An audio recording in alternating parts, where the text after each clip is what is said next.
जाहिर है कि जेके का मकसद साफ था, क्योंकि घर के सामने वाले जे के पास यामागुची जू के चाय घर का माचिस का डिब्बा था। रात को जाचेंगे ने लोगों को लेकर जोगवान में हमला किया। मौके पर शन कोजू के सदस्य शराब पी रहे थे, सीधे बेमतलब की गोलीबारी शुरू कर दी। बाहर नजर रख रहे एफबीआई ने गोलीबारी की आवाज सुनते ही लड़ाई में शामिल हो गए। जोगवान में एकदम से अफरा तफरी मच गई। ठीक जैसे ही तीनों पक्षों के बीच युद्ध चल रहा था और दोस्त दुश्मनों की पहचान करना मुश्किल था, घोड़ा बड़ी संख्या में समर्थन के साथ पहुंचा और जल्दी से स्थिति को नियंत्रित कर लिया। लेकिन ठीक उसी समय सामने की इमारत में छुपे हुए जेके ने फिर से छुपकर गोली चलाना शुरू कर दिया। घर के सामने के अभी तक अफरा तफरी का फायदा उठाकर भागना चाहता था, लेकिन फिर से गोला के द्वारा काबू कर लिया गया। एक को देखकर एक को मार डाला, दो को देखकर दो को मार डाला। वो लोग संख्या बल के आधार पर गुड्डा को घेरने की कोशिश कर रहे थे, लेकिन उसने अपनी चुस्त चाल से आसानी से उनका सामना किया। कुछ ही मिनटों में वह उन सभी छोटे गुंडों को खत्म कर देता है। फिर उसने समुराई तलवार उठाई और धीरे धीरे उस व्यक्ति ने जापान कभी नहीं छोड़ा था। युकागावा भी सैन फ्रांसिस्को आ गया। उसने सबसे पहले जेके से मुलाकात की। मूल रूप से यह सब योकोहामा की एक बड़ी चाल थी। जयजे 3 हफ्ते में शामिल हुआ ताकि अंदर से झांग ली की ताकत को कमजोर किया जा सके। अब समय आ गया है। तुरंत ल्यूचुआन ने जयजी को आदेश दिया कि वह झांग ली के परिवार का सफाया कर दे। रात को त्रिआधिकारिक संगठन में लौटते हुए झांग ली ने जयजी को अपनी पत्नी और बेटी की सुरक्षा करने के लिए कहा, जबकि वह खुद सामान पैक कर चला गया। उम्मीद नहीं थी कि जैकियनगांव एक बंदूक लेकर कार्यालय में घुस आएंगे। वह इतने वर्षों से झांगली के साथ था, उसके पास कोई विशेष योगदान नहीं है, लेकिन उसने कड़ी मेहनत की है। अब जब उसका भाई और उसके सभी हाथों के आदमी मारे गए हैं, जियाचियान अब झांगली का साथ देने का इरादा नहीं रखता, लेकिन जाने से पहले उसे अधिक पैसे चाहिए। झांगली मुझसे कह रहा था कि कोई समस्या नहीं है, लेकिन उसका हाथ मेज के नीचे की पिस्तौल की तरफ बढ़ रहा था। फिर जयजी घर के भीतर गया और माँ बेटी पर गोली चलाई।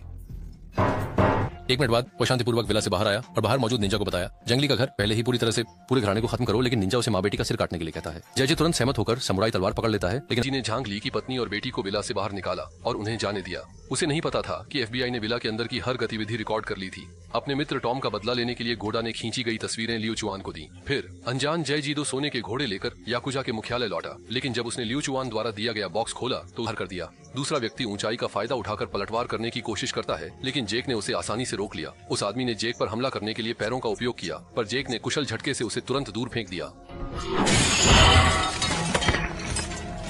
2 व्यक्तियों को निपटाने के पश्चात ल्यूचुआन नीचे आया। जेके ने सही समय पर पहले से लगाए गए बम को सक्रिय कर दिया।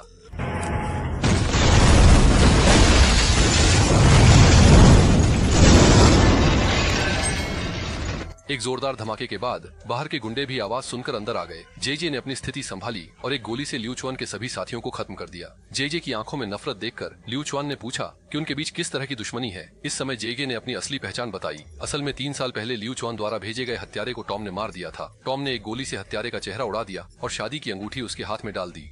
दर्द सहते हुए घर जला दिया, फिर हत्यारे की शक्ल में बदल गया। यामागुची गुंड और त्रियाद के बीच की तलवारबाजी अच्छी थी, लेकिन जयजी के सामने टिक नहीं सका। पहले एक वार से ल्यूचुआन की बाह काट दी, फिर एक और वार से उसकी कॉलर बोन तोड़ दी, फिर उसकी जांघ का टुकड़ा काट दिया। इसके बाद एक जोरदार किक से उसे गिरा दिया और उसकी दूसरी बाह में गहरा वार कर दिया।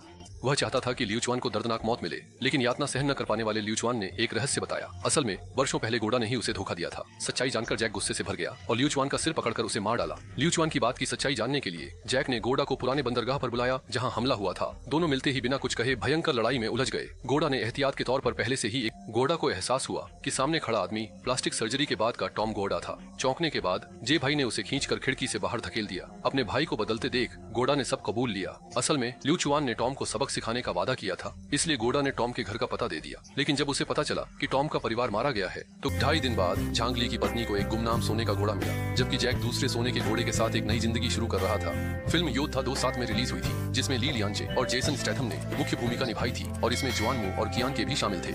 यह फिल्म चीनी पारंपरिक योद्धा भावना को पश्चिमी अपराध कथा के ढांचे में डालने की कोशिश करती है, जो एक बहुत अच्छा विचार था, लेकिन परिणाम निराशाजनक रहा। चीनी पारंपरिक योद्धा भावना समाज की सेवा और नैतिकता पर जोर देती है, लेकिन योद्धा फिल्म में जैक के कार्य पूरी तरह से व्यक्तिगत बदले से प्रेरित है। अपने उद्देश्यों को पूरा करने के लिए वह निर्दोषों की हत्या करने से भी नहीं चूकता। ये व्यवहार योद्धा की समाज सेवा की भावना से बहुत दूर है। इसे योद्धा के मूल को गलत समझना कहा जा सकता है। और पूर्व पश्चिम के दृष्टिकोण के टकराव में जैक की हिंसा से हिंसा का जवाब देने की क्रिया पश्चिमी न्याय प्रणाली का खंडन है। फिल्म इस व्यवहार की त्रासदी को मजबूत करने की कोशिश करती है, लेकिन इसके पीछे के जटिल नैतिक दुविधा की गहराई से जांच नहीं करती, बल्कि यह केवल हिंसा के चक्र में फंस जाती है, जिससे फिल्म के मूल्य अभिव्यक्ति में कमजोरी और असमर्थता दिखाई देती है।